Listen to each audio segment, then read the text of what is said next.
darles las gracias por estar aquí, darles las gracias a Tenerife Noir y a todos sus organizadores y a todas las patrocinios públicos y privados que tiene, y por supuesto en particular a la Concejalía de Igualdad, por dejarme o por hacernos partícipes todos los años.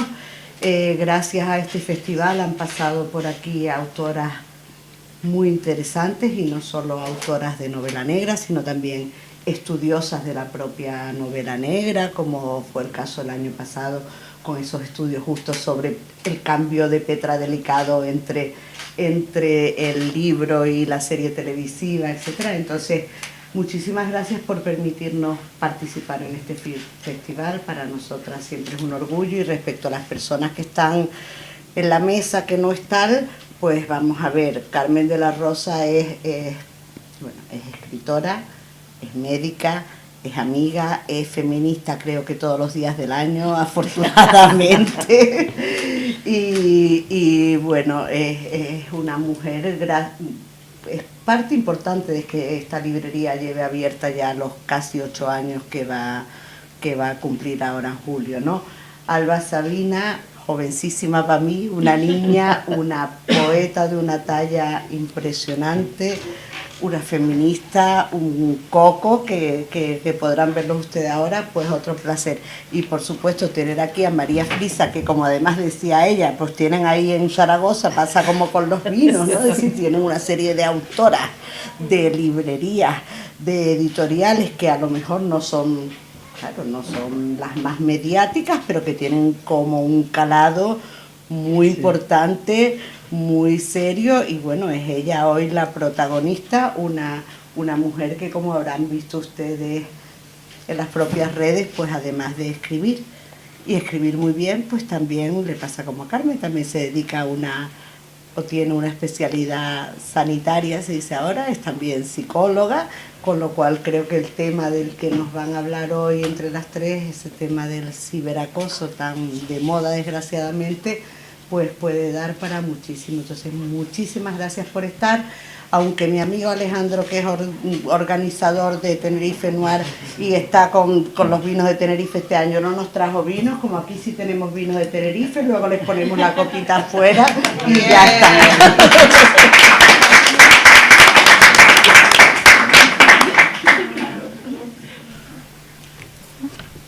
Empiezo yo, lo que te... Bueno, pues gracias a los organizadores de Tenerife Noir por habernos invitado esta tarde aquí.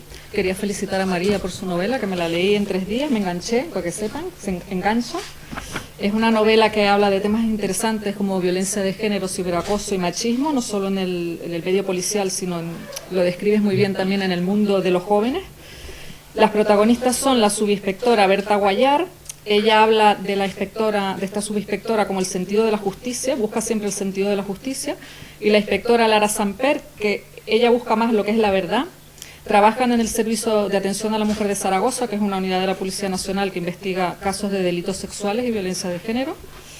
Y para centrar un poco el tema, voy a dar unas cifras de violencia de género a nivel nacional. El año pasado, en el 2017, hubo 48 mujeres y 8 niños y niñas asesinados.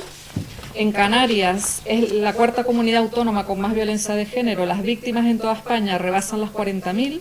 Me llamó la atención que los chicos menores de edad enjuiciados por delitos de violencia de género ascienden a 37. Hay que tener esto en cuenta porque qué sociedad estamos creando, qué está pasando con la gente joven para que esto suceda. En Europa, en los datos de la mayor encuesta europea sobre violencia de género, 62 millones de mujeres han sufrido violencia física o sexual. Otras 62 millones violencia física o sexual durante su infancia, y se ha destacado que hay una correlación entre esto y el riesgo de volverla a padecer luego ya cuando eres adulta. Unos 10 millones de mujeres han sido violadas, es decir, 1 de cada 20 mujeres. En España hay una violación cada 8 horas. El 43% de las mujeres han experimentado violencia psicológica por parte de alguna pareja. Vamos a hablar hoy bastante de violencia psicológica, aprovechando a María, que es psicóloga y además que lo refleja muy bien en su novela. 102 millones de europeas han sido acosadas sexualmente. Del 55% de estas mujeres, el 75% ocupaban puestos de relativa responsabilidad, o sea, no eran subordinadas, sino que eran mujeres que tenían cargos de responsabilidad. El 11% de las mujeres han sufrido acoso cibernético a través de la red, del email o del teléfono móvil, que yo creo que aquí se quedan un poco cortas las cifras, porque creo que las cifras reales son mayores. Y de estos, solo el 34% denuncia.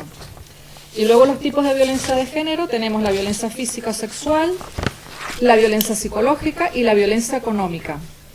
La inspectora Lara Samper hace una reflexión en una de las páginas de la novela, que dice una frase que me parece interesante, dice: lo peor resultaba contemplar una y otra vez con qué facilidad cargaban los maltratadores a sus víctimas con las piedras de la culpa y de la responsabilidad hasta hundirlas bajo su peso.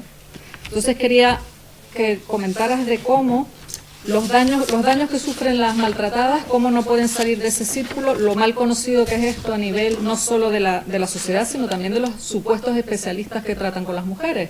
Los jueces, las juezas, los psicólogos, los forenses, que no están formados en lo que les ocurre a las mujeres víctimas de violencia de género. ¿Nos puedes comentar algo sobre este tema? Bueno, pues lo primero, daros las gracias tanto a Tenerife Noir por contar conmigo, como desde la Consejería de Igualdad. Hemos hecho amistad con Marisa. La librería me parece, fantástica, el escaparate me ha encantado. Enhorabuena. Y bueno, la verdad es que os voy a decir que llevo, no lo sé, igual 8 o 9 presentaciones, pero creo que nunca había estado en tan buena compañía. Esto queda reflejado, o sea que no puedo mentir, ¿de acuerdo?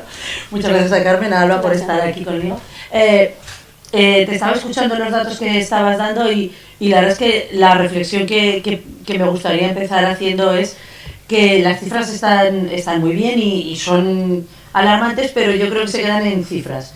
Y que para que esto no se quede en cifra y realmente sepamos de lo que estamos hablando, a mí me gusta poner un ejemplo, y es que en España desde hace 14 años se llevan estadísticas de cuántas mujeres han muerto asesinadas por sus parejas o sus parejas. Están por el orden de las 950. Y yo digo 950 mujeres en 14 años. Entonces, 950. Entonces yo creo que los datos hay que ponerlos en un contexto. Se supone que estadísticamente a lo largo de nuestra vida conocemos a unas 1.700 personas, a lo largo de toda nuestra vida. O sea que una persona que... si estadísticamente conocemos unas 1.700 personas a lo largo de toda nuestra vida, una persona que tenga 40 años, me gustaría que esto, que no lo digo, sino que vamos a pararnos a pensarlo, ¿de acuerdo? Imaginaros, no tenéis 40 años o los que todavía no tenéis 40 años, eso quiere decir que 950 personas son toda la gente que has conocido en toda tu vida. O sea, en toda tu vida, desde la niña que te tiraba de las trenzas, el niño que te tiraba de las trenzas, tus profesores, tus vecinos, el que te vendía el pan, tus tíos, la universidad, todo el mundo que has conocido, muerto. Yo creo que así impresiona más que si nos han muerto 950 mujeres. Si os paráis a pensarlo ahora, luego si queréis os lo reflexionáis despacio, yo creo que así es como uno se da cuenta realmente de cuántas mujeres han muerto. Y respecto a lo que tú decías, bueno, es que yo la verdad es que soy muy, muy pesimista al respecto. Yo creo que, en muchas entrevistas lo he dicho, yo creo que como sociedad no es que no estemos evolucionando, es que estamos involucionando. Las generaciones que vienen es que van a muchísimo peor. Yo soy autora de una serie para niños entre 9 y 12 años que se llama 75 consejos para sobrevivir. Entonces yo doy muchas charlas en colegios e institutos y lo que yo estoy viendo es que el machismo que hay ahora en las aulas y entre los adolescentes y preadolescentes es mucho más gordo que el que había cuando yo estudiaba. Ahora, hay un binomio que las niñas tienen en su mente, que los niños tienen en su mente, que es celos es igual a amor. Entonces, ¿qué quiere decir esto? Quiere decir que si no te tiene celos, es que no te quiere. Entonces, ¿cómo te demuestran los celos? Pues con un sentimiento de posesión. O sea, me tienes que dejar ver tu móvil, me tienes que dar tus claves de internet, yo te controlo con quién vas, con quién sales. Todo esto está pasando a día de hoy. Entonces, por eso digo que estamos involucionando, porque celos no es igual a amor. Para mí amor es igual a confianza. Para mí amor es igual a libertad, a respeto. Y si este binomio sigue así, y está siendo así, dentro de una década, las cifras de abusos sexuales, de violencia de género y demás, van a ser tremendas. En muchas entrevistas me preguntan, ¿y qué crees tú que hay que hacer para reducir la violencia de género? Como si fuera una entelequia. No, yo lo tengo claro. Primero, a día de hoy, recursos económicos y cambiar las leyes. Luego lo que dices tú, nos estamos encontrando con casos, víctimas revictimizadas, esos famosos jueces pero usted cerró bien las piernas. luego, sí, yo creo que esto no vamos a decir ahora, porque yo creo que lo vamos a hablar eso de la culpa de las víctimas. Entonces, ahora, evidentemente, recursos económicos para dotar de personal y de medios para poder proteger a estas mujeres, para darles una base económica, unos trabajos para que ellas puedan ser independientes, puedan mantenerse solas, no dependan de esas personas. Pero lo que es fundamental, esta lacra no va a parar hasta que no hagamos una labor de prevención. Y prevención quiere decir que en los colegios y en las familias, no solo en los colegios, porque hay muchos padres que delegan en el colegio, en la educación. No, a ver, hay que hacer una labor de prevención y hay que hacer una educación afectiva y sexual. Porque yo creo que ese es otro de los grandes problemas que estamos viendo. Casos como lo de la manada, que yo no voy a entrar a juzgar si son inocentes o culpables, eso lo diría un juez, pero... A ver, los niños ahora cada vez tienen acceso antes a internet, a porno en el que las mujeres simplemente son 3 orificios. El caso como el de la manada es lo que nos está diciendo. Enseñando es eso, o sea, esa chica que eran 3 orificios, los niños cada vez tienen más pronto, cuando todavía no están preparados ni afectiva ni sexualmente, acceso a esto, y para ellos, pues igual que amor es poder, es que sexo es esto, o sea, no es ni cariño ni cosa parecida. Entonces yo, lamentablemente, creo que si no empezamos a poner, pero medidas muy contundentes, esto va a ir a muchísimo peor. En realidad no sé si he respondido. Sí, estupendo. ¿Tú quieres comentar algo, Alba? No, totalmente de acuerdo con lo que dices. El tema del ciberbullying, como todos los temas relacionados con el machismo, con los estereotipos que estamos perpetuando, es muy importante incidir en la importancia del tema educativo. O sea, hemos colocado acceso ilimitado a la información en internet y a las relaciones interpersonales. Como decías antes tú, lo de la cantidad de personas que uno conoce en su vida se ha multiplicado exponencialmente con el tema de las redes. Entonces son muchísimos inputs afectivos de otras personas y todo lo que reciben los niños son como esponjas. Entonces, ¿qué ocurre? Por un lado tenemos el tema que dices de la pornografía, y por otro tenemos un tema muy preocupante, que es la mensajería instantánea. O sea, lo que comentabas de los celos. Les hemos dado WhatsApp a una generación que todavía no están preparadas para entender la diferencia entre el amor, el respeto, y entender que el amor no es el relato romántico de los celos, del sufrimiento, de que las mujeres tienen que sufrir por amor, que el hombre cambiará en un momento determinado. Y si vas a los jóvenes, reproducen eso totalmente. O sea, tenemos el WhatsApp con el doble clic. O sea, cuando está en azul lo has leído. Tú has leído mi mensaje, no me has contestado los últimos 3 minutos, pusiste una foto en Instagram. Estaba leyendo unas estadísticas también sobre el tema del ciberbullying en el Observatorio Americano de Ciberbullying, que decía que había una correlación directa entre los casos de bullying tradicionales en los colegios, en los institutos, y los casos de ciberbullying. O sea, decía, ni es epidémico ni es ocasional. O sea, está directamente vinculado con los casos reales de bullying. O sea, estamos haciendo un reflejo en las redes de lo que ocurre en la vida real y le hemos dado un amplificador a los propios sesgos que hay en la sociedad. Entonces, perpetuamos estereotipos, perpetuamos una discriminación que casi siempre va en detrimento de la mujer, prácticamente en todos los casos. Y esto está en todos los relatos, ¿no? En los audiovisuales, en los de internet. Yo te quería preguntar sobre esto, ¿cómo has tratado tú el tema de construir a la identidad femenina en tus personajes? ¿Qué te planteaste? Pues a ver, yo lo que me planteé, yo esta novela la empecé a escribir hace 8 años, yo la historia la tenía muy clara, el final lo tenía clarísimo, y sí que a ver, no he estado 8 años escribiendo la novela porque en medio surgió la serie 75 consejos, llevo ya 10 libros, en medio han surgido otros compromisos profesionales, entonces, pero bueno, siempre ha estado en mi cabeza. Entonces, ya hace 8 años la lacra de los abusos sexuales, de la violencia de género, a mí ya me preocupaba muchísimo. Y yo quise escribir una novela de denuncia social. A mí el género negro me parece, que es por antonomasia un género de denuncia social. Pero para que sea... Bueno, luego, a ver, yo creo también como escritores, también tenemos un compromiso con nuestra sociedad. También tenemos que ser observadores y cronistas sociales de lo que está ocurriendo. Y como os digo, para que esto sea efectivo y sea una denuncia social, yo creo que es imprescindible que sea una novela realista. Entonces, a la hora de hacer de construir a mis dos personajes, tanto a Berta como a Lara, pues yo lo que intenté fue eso, o sea, que fueran unas mujeres totalmente reales, unas mujeres distintas, porque tienen unas personalidades totalmente distintas. Berta es más empática, Berta tiene una familia, Berta tiene pues el problema que creo que tenemos todos de conciliación familiar y profesional. Lara, bueno, Lara es otro tema, pero yo lo que quería también tratar mucho es la relación entre ellas dos, porque yo creo que en la literatura, bueno, claro, en la literatura negra ya sabemos los roles que jugaba la mujer, o era la víctima, en casi todos siempre era la víctima, o bien era el ángel del hogar que iba a redimir, como muy bien dices tú, ¿no?, al malo, pero yo estoy aquí o te estoy esperando cuando vengas, el ángel del hogar. Entonces yo no quería hacer esos roles, yo quería que, bueno, pues que fueran, porque creo que a las niñas también hay que darte unos referentes positivos, y que las mujeres tenemos que salir del rol de víctimas, no solo somos víctimas, tenemos que tener, pues eso, una identidad. Entonces yo quise hacer dos mujeres fuertes, dos mujeres que entre ellas no tienen por qué ser amigas, o sea, son compañeras de trabajo, y que tuvieran una relación entre ellas que fuera muy real también. Entonces, a la hora de hacerlas, bueno, es que si empiezas a contar esto me voy a lanzar un poco, lo advierto.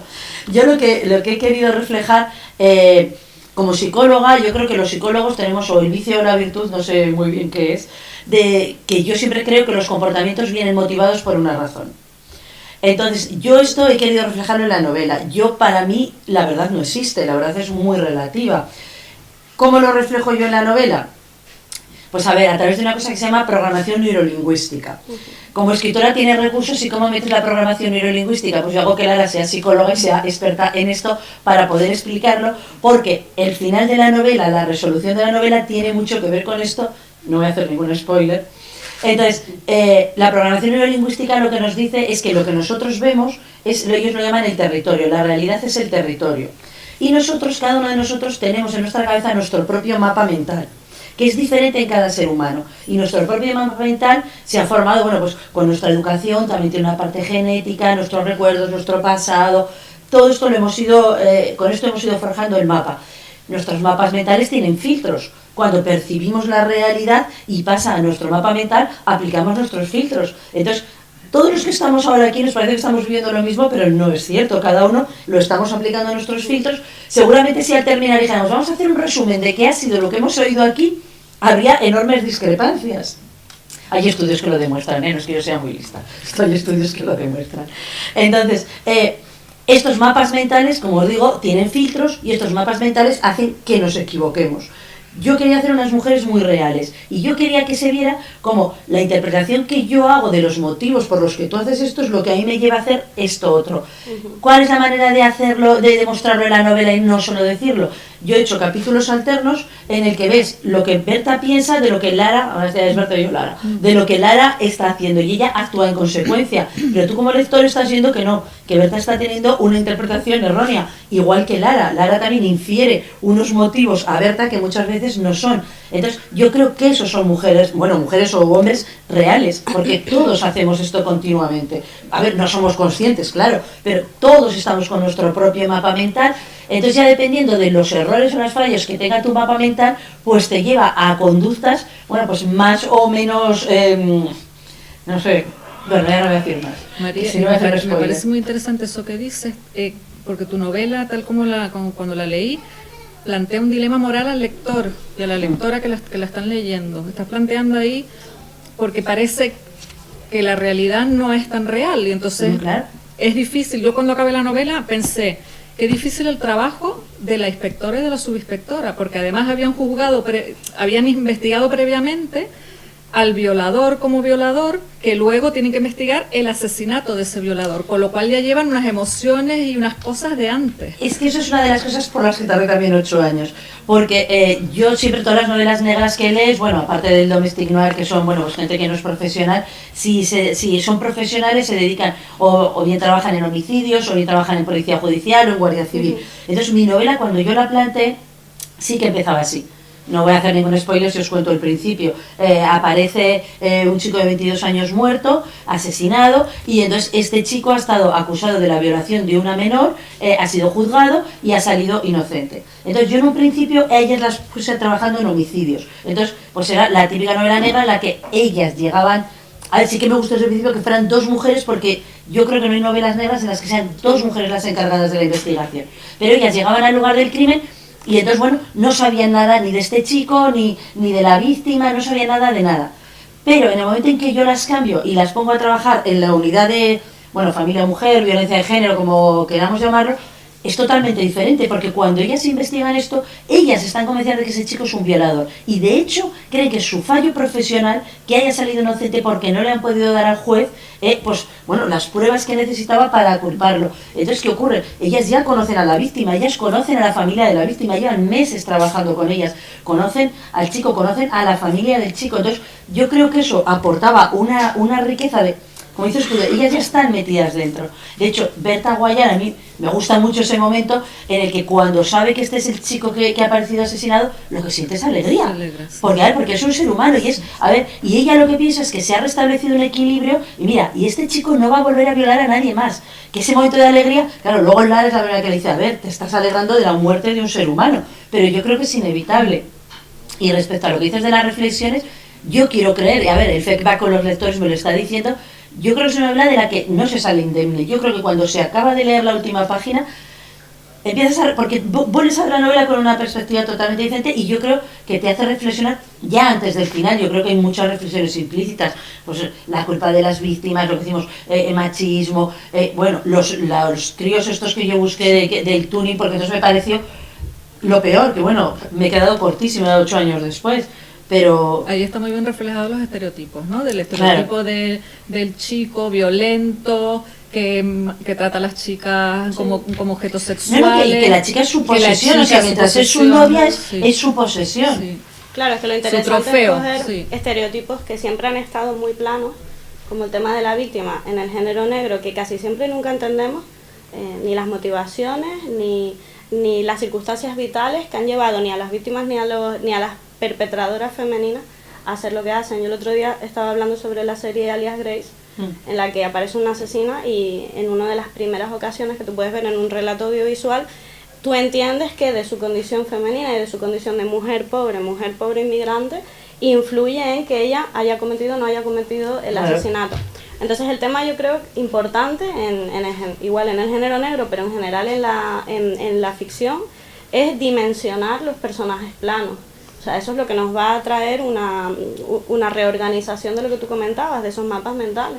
El empezar a ver que pueden funcionar relatos donde no tenga que ser un asesino y una femme fatale que además prácticamente no se la entiende, nunca se le da perspectiva. Ella está ahí para fatalizar al hombre, para hacerlo, para conducirlo a hacer algo malo, sin que nunca se vea, oye, ¿por qué?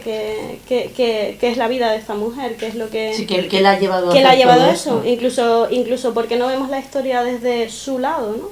Porque no vemos qué es lo que ese hombre le hizo a ella. Sí. Entonces es muy interesante el hecho de tratar de construir incluso a las víctimas, ¿no? que se las comprenda, que si no tampoco tenemos muchas posibilidades de empatizar con esos otros personajes que están silenciados, ¿no? Bueno, es que yo creo que además la línea a veces entre víctima y verdugo es muy fina. Yo en mi novela he hecho que la línea sea muy fina entre víctima y verdugo, porque es que yo creo que realmente es así, que no sabemos, llevados a una situación extrema, de qué seríamos capaces cada uno. Y el final sorpresivo que tiene. Que no vamos a decir nada. Pero que sí que está también muy bien planteado y construido, cómo va soltando hilos cómo se siguen a los diferentes sospechosos y cómo van las inspectoras yendo por un lado o por otro, y que al final es totalmente sorpresivo, aunque estaban los datos, porque ya has dado los datos. A ver, es que es un final que yo digo, no es un final tramposo, o sea, no es esto de que sale ni un Deus ex machina de repente, ni alguien que aparece en la página del sitio, o sea, cuando lo lees dices, es que no había, pero no se nos ocurre. Luego también, a ver, yo lo que creo es que a veces cuando pensamos en violencia de género y demás, es como, bueno, sí, eso que le pasa a otra gente en otros barrios, otra familia. No, yo lo que he querido es reflejar en el libro es que como sociedad, a ver, nos compete a todos y que las consecuencias las sufrimos todos, y que normalmente ves la tele y dices, venga, vamos a cambiar de canal a otra cosa. No, a ver, por eso yo lo que quiero es que al acabar la novela, sí que yo creo que se toma una conciencia de, a ver, no, es que A ver, yo creo que el ser humano por naturaleza somos bastante egoístas. Y si realmente todos pensamos, ay no, es que mira, es que igual me puede afectar a mí, es que es verdad, es que mañana me puede tocar a mí, pues igual sí que todos nos pondríamos las pilas más para luchar contra esto. Pero como de momento es como, bueno, sí, otra noticia del periódico, otra mujer más que ha muerto, otra chica más que han violado, otro crío más que ha desaparecido. Claro, que cuando te afecta a ti personalmente, ¿qué está pasando aquí? Pero mientras tanto, somos como muy, bueno. Entonces yo sí que creo que hace falta una concienciación como sociedad. Sí. Y lo que llevas también muy bien en la novela son los conflictos personales de las subinspectoras y cómo eso influye en el trabajo, sus relaciones con los compañeros de trabajo. Sí, es que yo a la hora de, como os he dicho, de hacer unos personajes reales, yo lo que he querido, a ver, yo no quería hacer ni el héroe ni el antihéroe, yo quería hacer mujeres de verdad. Y a ver, y las policías, los guardias civiles, las personas que trabajan en estos cuerpos policiales, pues a ver, hay algunos más implicados y otros menos implicados. En el libro también aparece, bueno, pues el típico que si puedo me cojo una baja y si haces media hora más es que eres tonto porque nos van a pagar igual el sueldo. Las mías no son así, yo quiero creer que hay mucha gente como las mías, pero que por muy implicado que estés en tu trabajo, en tu caso y creas en él, yo quiero pensar, a ver, que esta gente luego llega a sus casas y tiene unas vidas fuera de esto. Claro. Porque realmente, a ver, si no, a mí me parecerían muy peligrosos. El típico policía que todos hemos leído, ¿no?, en las novelas negras norteamericanas, alcoholizado, que llega a casa, no tiene otra cosa que hacer, la nevera vacía, tirado en el sofá. Pues no, a ver, yo quiero hacer, como os digo, una novela realista. También, a ver, para hacer esta novela yo tengo que documentarme mucho. Y el motivo por el que yo lo cambié de homicidios a la unidad de violencia de género es porque yo conocí profesionales que trabajaban en esta unidad. Y en cuanto las conocí, yo dije, es que da igual, es que me voy a reescribir las 100 primeras páginas enteras, porque me pareció tan rico, algo que no se había hecho nunca, y algo tan necesario que se conozca el trabajo que están haciendo desde esas unidades. Pues, por ejemplo, a ver, no solo pues no lo sé, de atrapar violadores, sino a ver, el trabajo que hacen con las víctimas, de apoyo a las víctimas y a su familia. Esos primeros momentos de incertidumbre, de desconcierto, bueno, pues saber que tienes allí a esa persona, a ver, da mucha seguridad, no lo sé, da por lo menos una cierta... Sí, soporte, apoyo sí, a sí, las sí. víctimas, sí. ¿Y tú qué crees que es lo que más se desconoce de la labor que hacen las unidades de atención a la mujer? Yo creo que lo que te digo, el teléfono que por ejemplo aparece que Berta lleva siempre encima, yo una de las policías que conocí, ellas llevan siempre ese teléfono y la ayuda pues no solo a la víctima, sino a las madres, a la familia de las víctimas, de escucharlas, o en los casos de violencia de género, ya te lo dicen, a ver, que los casos de violencia de género, haber dicho así va a sonar un poco, pero yo dice que ella dice que son los casos más desagradecidos, porque hay una violación, atrapas al violador, mira, ya está, es este, pero en los casos de violencia de género, en la novela yo he intentado que se refleje, como, pues son entrevistas y entrevistas, hablando horas y horas con ellas, enseñándoles los medios que van a tener, cómo las van a apoyar, y a lo mejor ya cuando consiguen que ponga la denuncia, pues llegan a casa, el otro, no, que te juro por enésima vez que voy a cambiar de verdad, que no voy a volver a beber, que no te voy a volver a pegar, si yo te quiero, pero si es que yo te quiero, y entonces quita la denuncia, y es volver a empezar otra vez, y volver a empezar es un círculo vicioso enorme, enorme, enorme. Entonces yo creo que todo ese trabajo de apoyo, yo creo que es algo que no se conoce. Claro. Es que se debería, desde los medios de comunicación y también desde la literatura, desde la ficción, desde los productos audiovisuales, las redes sociales, se debería tener más claro cómo presentar esas relaciones interpersonales, esos relatos en los que siempre la víctima queda absolutamente desvinculada del protagonismo de lo que ocurre, es prácticamente un objeto, ¿no? Sí, es que muchas veces la víctima, pues, si lo que dices en los relatos es eso, es la víctima la vamos a hacer, claro, todo lo demás. Lo que, volviendo antes y aprovechando que eres psicóloga clínica, como lo que decíamos que la sociedad no entiende los mecanismos psicológicos que afectan a las víctimas de violencia de género. O sea, la violencia de género no es que se llegue de repente a ese punto, sino que viene de una historia, viene de un maltrato psicológico continuado. Las víctimas tienen síndrome de indefensión aprendida, tienen síndrome de Estocolmo con su maltratador, tienen un montón de cosas que incluso los jueces y las juezas que llevan esos casos no están formados y están juzgando esos casos y encima están volviendo a revictimizar a las víctimas, porque las están haciendo responsables y culpables de su propio maltrato. ¿Cuántas veces esos comentarios, pues haberlo dejado, pues que no hubiera sido lista y se hubiera buscado otro, ¿no? Cuando Claro. no entienden lo que viene, la historia que lleva esa víctima detrás. Yo creo que es eso, que si a las víctimas de violencia de género el primer día les dieran una paliza, dirían, algo está mal, pero claro, es que no es esto, es que cada día es un poco más. Entonces, claro, como cada día es un poquito más paulatinamente, claro, si lo ves desde aquí a aquí, dices, ¿cuánto ha pasado? Pero claro, como vas viviendo el día al día, pues, bueno, no, pues total, claro, es muy difícil. Y luego, a ver, es que psicológicamente, claro, a nadie nos gusta también sentirnos víctimas. Todos tendemos y por supuesto lo que dices, la indefensión aprendida. Yo pongo un ejemplo y yo digo que yo creo que si toda la vida te han querido bien, la primera vez que te quieren mal dices, aquí algo está fallando. Pero si a ti toda la vida te han querido mal, es que crees que eso es querer. Sí. Porque como no has conocido lo que es de verdad que te quieran, pues tú asumes que eso es querer. Y entonces asumes muchas conductas.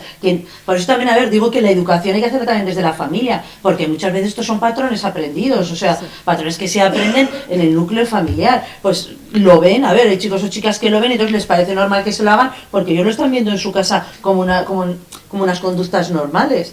Sí, es que está normalizada la violencia, claro. Está normalizada la violencia y el maltrato, está normalizada nuestra sociedad, con los niños también, porque un montón de gente te dice, no, es que hay que darle una torta al niño. ¿Por qué hay que darle una torta al niño? O sea, si un adulto le pega a otro es una agresión y tú le pegas una torta a tu hijo y es educación, ¿eso qué sentido tiene? Está normalizado el maltrato desde la base, o sea, con las personas más vulnerables de la sociedad, igual que con los ancianos también. O gente vulnerable, las mujeres discapacitadas tienen más índices de maltrato, o sea, cuanto más vulnerable seas, más te van a maltratar, y todo, hay como una hipocresía, ¿no? Nos educan en la solidaridad, pero en realidad no existe eso, en realidad lo que existe es una violencia normalizada, sí, sobre todo contra las mujeres. Y con las redes sociales hay una gran problemática con el tema de, hay una corriente en Estados Unidos que se llama el Creative Parenthood, en el que los padres cuelgan vídeos en internet, en las redes sociales, de soluciones creativas para educar a tus hijos, ¿no? Lo llaman así. Y por ejemplo, se ha viralizado un vídeo de un padre que a su hijo hace unos días, a su hijo lo acusaron de bullying en el colegio y lo expulsaron un par de días, y entonces el padre, durante la semana que estuvo expulsado, lo obligó a correr 4 kilómetros hasta el colegio delante del coche bajo la lluvia en pleno invierno. Y entonces el padre desde el coche grabó el vídeo y lo colgó en las redes, tiene millones de visitas y lo comparten en redes sociales en el que se dan consejos entre ellos de cómo puedes educar a tu hijo de una forma creativa, ¿no? Que ellos dicen que como no es pegarles, es positivo para ellos porque los endurece. Y lees los comentarios de... Pero el niño estaba acusado porque él había hecho bullying a otro. Claro que es decir, que tampoco hacía falta que le endurecieran mucho más. Exacto. Entonces la ironía es, o sea, tú le estás haciendo bullying, le estás haciendo ciberbullying a tu hijo. ¿Y dónde aprendió su hijo a hacer bullying? Claro, pues es que es lo que os digo, claro, es que son conductas aprendidas. Son conductas aprendidas, pero claro, nunca jamás esto está digamos... Claro, pero ese padre no se le ocurre sentarse a hablar con su hijo, sí, vamos a ver esto que te ha llevado a hacer esto tal, cuál enseñarle unas conductas... No, pues lo que te digo, claro, son padres que haciéndole bullying al hijo intentan enseñarle a no hacer bullying. Que desaprenda el bullying. Mira, y otro tema que habla, otro personaje, Berta, que está siendo acosada en internet por un supuesto pederasta que en su blog la difama y todo esto, que eso también es otra parte importante de la novela, sí, y cómo le causa a ella pues estrés, la desestabiliza, la hace que emocionalmente le está fatal, incluso en su trabajo, ¿no? Como que la desestabiliza totalmente. Entonces también quería que hablaras un poco de esto, ¿no? De las consecuencias del acoso por las redes virtuales sobre las personas. Bueno, yo sufrí, no lo sé si lo sabéis, sí, pero vamos, yo sufrí un episodio de linchamiento hace, pues no lo sé, año y medio. Llegó a haber una recogida de firmas de más de 35.000 personas pidiendo, pues que se retiraran mis libros, que yo dejara de publicar. Y, a ver, yo todo eso es lo que... si hay algo mío en la novela es esa parte. Porque yo creo que la gente cree que cuando te ocurre algo así, lo que sientes es ira, rabia, pero no es así. O sea, yo recuerdo, a ver, por ejemplo, lo de Es que viene, además lo iba a decir ahora cuando has dicho lo de lo del bullying, lo del padre está haciendo esto, porque a mí es una de las cosas que más me ocurrió y que yo Sí, que a mí me dejó más perpleja, ¿no? Porque, pues eso, montaron una... Bueno, es que fue todo muy surrealista porque era un libro que llevaba ya 4 años en el mercado. Yo había dado cientos de charlas por toda España. Todos los niños entendían que era un libro de humor. Entonces, bueno, era un libro, pues a ver, un poco gamberro. Entonces, bueno, sacaron unos consejos descontextualizados. La persona que organizó todo esto de la plataforma en Chanjo, a las 3 semanas llegó a decir que, bueno, que es que ni había leído el libro, se jactaba de no haber ni leído el libro, a ver, que él estaba pidiendo que se retirara. Estaba pidiendo que yo no volviera a publicar nunca, amenazando al Corte Inglés, a la FNAC, a la Casa de Libros, se vendían mis libros, amenazando a mi editorial, a estos niveles. Una persona que ni siquiera había leído el libro, que estaba pidiendo que sacaran del mercado. Como digo, hubo más de 35.000 firmas. Pero ya la verdad es que eso, que hasta lo entiendo, porque es verdad, a ver, que vivimos en una sociedad que vamos todos muy, muy acelerados, tenemos muchas cosas que... Entonces, bueno, pues tú veías la petición... Esto todo consiste también en saber poner las etiquetas, por eso yo a ella también la etiqueta muy bien. Entonces a mí las etiquetas que me pusieron fue que yo incitaba al machismo y al bullying. Entonces claro, los padres en cuanto veían, unos libros para niños que incitan al machismo y al bullying, pues firmaban sin mirar.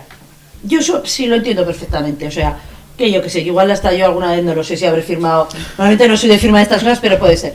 Lo que yo no entiendo, esto es lo que yo no entiendo, es que yo cada día recibía, bueno, depende de los días, había días que decenas y había veces que igual 50 mensajes de personas que me buscaban, me mandaban un mensaje privado, insultándome, amenazándome, mensajes tipo...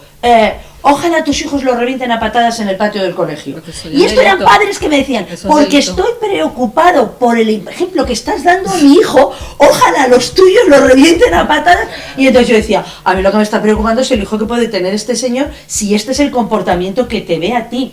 Pues yo recuerdo que yo recibí, o sea, tal cantidad de odio diario de personas que a mí no me conocían de nada, o sea, de nada. Yo decía, yo no odio con tanta intensidad ni a la gente que más he odiado en mi vida, os lo juro, es que no os lo podéis imaginar. Y era, o sea, era apabullante recibir todos los días, porque además yo eso lo pongo en el libro, como intentaba decir, venga, que no voy a mirarlo más, pero a veces adictivo, porque dices, venga, no, que es que esto tiene que estar parando ya.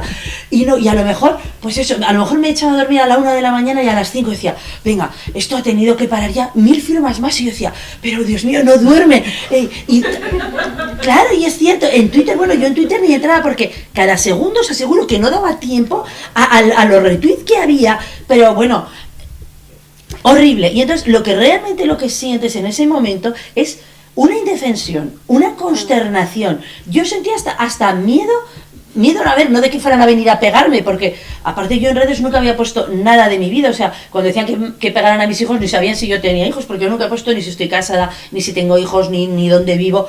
Gracias a Dios, porque digo, bueno, lo mismo si no hubiera encontrado un piquete en la puerta de casa. Un montón de padres vamos a ejemplarizar matándola aquí para que nuestros hijos vean que la violencia es mala. O te hacen correr delante de un coche. Claro, sí, o me ponen a correr delante de un coche, no lo sé.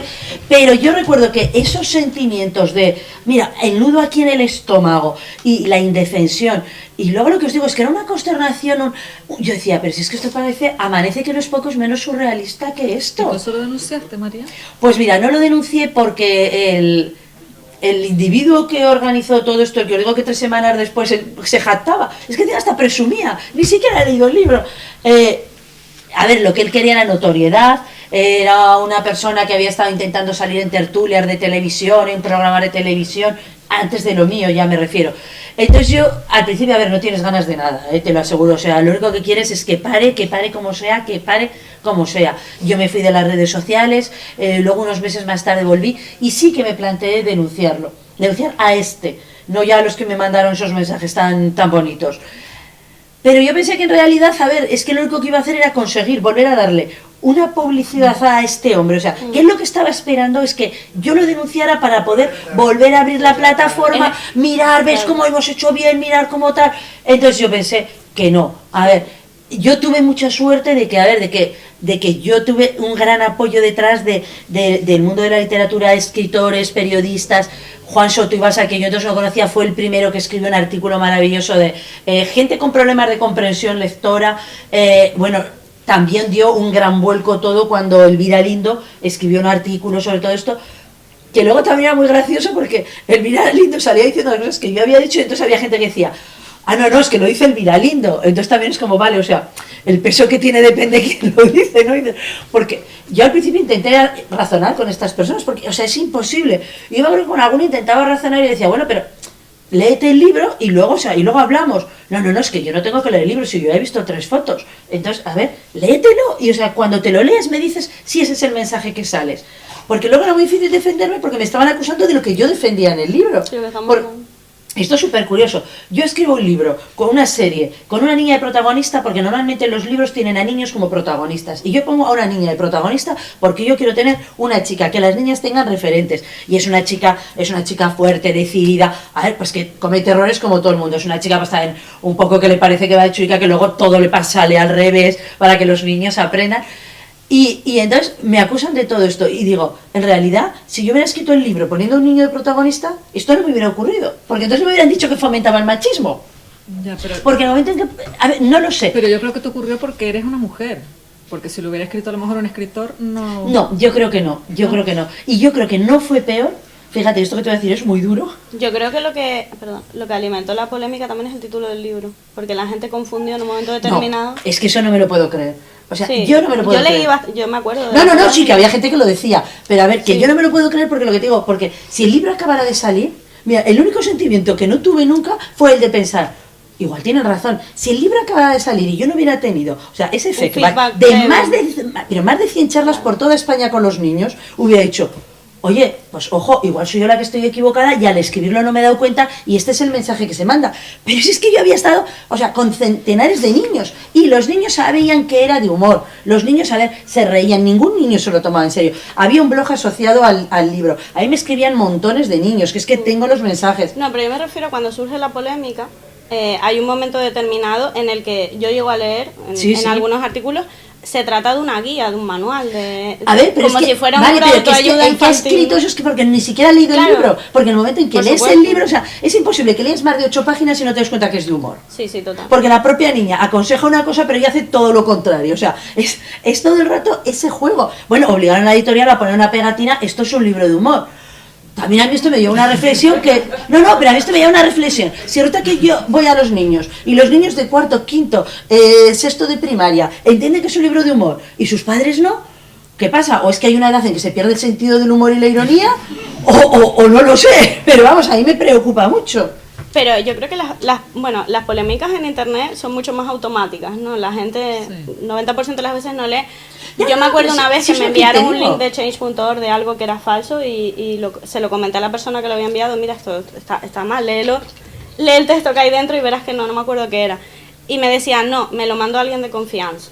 No, ese es el argumento de la viralidad. Sí, por eso creo que a mí, la gente que clicó y las 35.000 que firmaron, que eso no, a mí lo que me preocupa es, a ver, las ganas que tienes que tener de sentarte a escribirle a una persona que no conoces, a decirle, es que eran auténticos barbaridades. Y amenazarte, a ver, ya que te manden privados para amenazarte, pues eso me refiero, eso ya es un delito, o sea, eso ya no... Pero mira, Soto Ibars luego escribió el libro de Arde en las redes, que a mí me parece básico, que debería ser de obligatoria lectura. Y él habla de unas personas que a mí me gusta mucho, que os los llama los pajilleros de la indignación. Entonces dice, no, pero es que el término es que es así. Entonces los pajilleros de la indignación, dice, que son estos tíos, bueno, tías, normalmente digo tíos porque normalmente son hombres, que se levantan por la mañana, cogen el móvil y dicen, a ver a quién hay que poner hoy en su sitio. ¿Sabes? Y entonces yo, pues durante 3 semanas, un mes, fui la persona que había que poner en su sitio. Entonces yo creo que es gente que tiene unas vidas aburridísimas y que esto les da una sensación de poder. Primero, se escudan en el anonimato, ¿vale? O sea, bueno, aunque a mí los que me insultaban os advierto que lo hacían con su perfil, ¿eh? O sea, que ni siquiera eso. Pero normalmente se escudan en el anonimato y luego van en lo de la manada. O sea, somos un grupo, venga. Es que es eso, la frase es a ver a quién hay que poner hoy en su sitio. Y entonces, la única suerte que hay con esto de las redes es que luego en realidad eres flor de un día. Sí. Entonces, pues lo mío, bueno, pues a las 3 semanas yo estoy ya con todos los artículos que salieron, ya empezó. Así había gente que decía, no, si al final no va a ser buena persona, pero si es que no tienes ni idea, si es que no me conoces. Claro, yo sobre todo cuando el artículo del Elvira Lindo y había mucha gente que entonces escribía eso, si al final no va a ser buena persona, y yo decía, pero tío. Entonces, Lo único bueno es eso, que claro, que eres flor de un día y luego enseguida pues sale otro a quien hay que poner en su sitio, porque conmigo ya se habían aburrido de ponerme en su sitio, y entonces pues cambian a otro. Claro. Pero que el tiempo que te está ocurriendo, vamos, es desagradabilísimo, es que yo no se lo deseo a nadie, a nadie. Precisamente un artículo de Soto Ibarra hace un montón de tiempo decía una analogía que a mí me gustó, que es que la gente cuando está en internet es como cuando alguien está en un coche. Hay mucha gente que tú conoces en la vida real. Ah, sí, sí, esa es Tú una. le dices Sí, que es sí. absolutamente tranquilo y con buen carácter, y dentro de un coche insultan y Cuando conduces. Claro, y justo leí hace unos meses unas estadísticas que salían sobre qué tipos de coches eran más agresivos, ¿no? Y curiosamente, los coches que menos agresividad acaban produciendo, vamos a decirlo así de alguna manera, son los descapotables. Entonces, el estudio lo que asociaba es que el hecho de que no tuviese un cristal alrededor, el hecho de que la distancia física entre la posible persona a la que tú insultas, el receptor del insulto, etcétera, hace que las personas directamente se pongan una especie de pequeño escudo en el que su forma de interactuar con los demás es menos agresiva. Entonces, un poco en las redes, yo creo que el problema que está surgiendo es que el caldo de cultivo que nosotros tenemos socialmente es de personas que de alguna manera tienen un montón de represiones a la hora de expresar de forma tranquila lo que sienten, los problemas que tienen con los demás. Les hemos dado una ventana perfecta. Son gente que están en el espacio público, pero que están en pijama en su casa. Sí, sí. Y las personas cuando están solas en su casa son más desordenadas que cuando en general un mismo individuo que vive con otras personas, convive con otros seres humanos en su casa y de repente se ve solo, siempre tiendes a ser un poco más desordenado porque tu capacidad de contener determinados aspectos que son de educación social cuando estás solo son menores. Entonces esto pasa en las redes. Está la persona, quiero decir que hay veces que yo no creo tampoco que sea como un gran odio, sino un impulso. Un llegar, pero un llegar al ordenador y de pronto sentir cosas y expresarlas de una forma que nunca. Claro, eso te iba a decir, es que yo lo que quiero creer es que realmente hay gente que es que tiene disociados los dos mundos y creen que las cosas que hacen en el mundo virtual no tienen correspondencia en el mundo real. Entonces, yo quiero creer que toda esa gente que me llama y me insultaba, hija de puta miserable, cerda de mierda, todas estas maravillas que me mandaban. El otro día hice un programa, bueno, en Salvados. Sí. Y salía un hombre que se había dedicado a mandar unos así pues tuits. Esto pues era un pajillero de indignación. Y le decían, pero si tuvieras delante a esa persona se hubiera hecho. Y dice, no, hombre, no. A ver, entonces, a mí me pasa porque, o sea, toda esta gente, o sea, que me estaba amenazando, que me estaba todo, pero si me hubieran tenido delante no me lo hubieran dicho, pero no por miedo a decir, sino porque no, entonces parece que te tienen respeto. Pero a ver, ¿no se dan cuenta de que eso no está disociado? De que si a mí mi editorial entonces no me apoya, yo a día de hoy este libro no existiría o lo hubiera tenido que publicar con seudónimo. Es que el problema es que las cosas que pasan en las redes sociales tienen una correspondencia en la vida real, sí, claro. Y no somos, a ver, es que yo no soy un avatar, es que yo soy María Frisa y si por internet me estás insultando, eso me llega a mí. Es que las redes sociales ahora mismo son muy nuevas, aunque parezca que no, porque ya estamos habituados a ellas. No tenemos códigos de conducta suficientes como para entender, está la netiqueta, que yo siempre suelo hablar de ella, que sí que existe, que en unos códigos, uno que tú dijiste antes, nunca alimentes al troll. O sea, si alguien te insulta en internet, déjalo pasar, ya se aburrirá porque se va a hacer un café y se olvida de la polémica, pero no... De todas maneras, a mí todo esto me lleva a pensar que yo jamás cogería y le escribiría un mensaje de odio, o sea, a una persona así, o sea...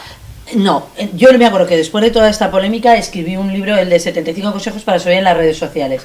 Y yo, para los niños, pero vamos, yo creo que tenía que ponerlo como el de Soto Ibarra, de obligada lectura. Y yo decía, a ver, si nos manejáramos en las redes con respeto, o sea, si antes de darle al clic pensaras, si tuviera esta persona delante se lo mandaría, pero no lo sé, porque por otro lado es lo que os digo, es que yo no, o sea, igual que a ti no te lo digo, bueno, o a lo mejor si te conociera te lo diría a la cara, pero yo no escribiría nunca un mensaje así. Nunca. Entonces yo creo que también que la gente que lo hace, pues a ver, que han encontrado un escenario perfecto para desahogar todas esas frustraciones, esa rabia, esa... Es que es un reflejo de una violencia existente. Aquí hay una reflexión que lo voy a leer, que es de un señor que se llama Padilla, que la cogí por esto del ciberacoso. Dice: no sería correcto ni productivo pensar en la red y sus aplicaciones como un instrumento, sino como un lugar de experiencia y de subjetivación, no tanto un medio de comunicación, sino como un espacio que habitamos y nos habita, una suerte de laboratorio del orden social. Es que es así, o sea, estamos en otro mundo que tiene sus normas y que se funciona así, a golpe de clic, y que todo se hace más rápido que en la vida real, porque en la vida real también hay linchamientos.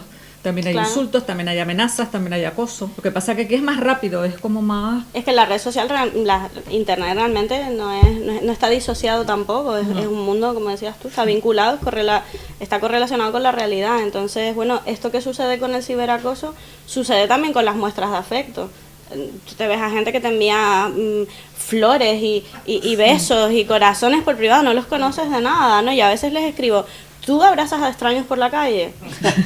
Digo, ¿tú vas por la calle, los abrazas y les estampas un beso? No, la verdad es que no. Digo, pues ¿por qué me lo haces en un mensaje? Pero- Digo, mi red social es mi casa y tú tienes que tratarla de forma virtual, lo digo yo en general, ¿no? Tienes que tratarla de forma virtual como tu casa. Yo estoy de acuerdo bueno, no sé si es lo que quisiste decir, creo que sí, que las personas que ponen ojalá te mueras y que tus hijos no sé qué, son personas que en la vida real tienen violencia explícita o Sí, implícita. claro, a eso me refiero. Eso, Sí. O sea, eso yo refleja estoy- una sociedad estoy violenta. eso está convencida, claro. Sí, sí.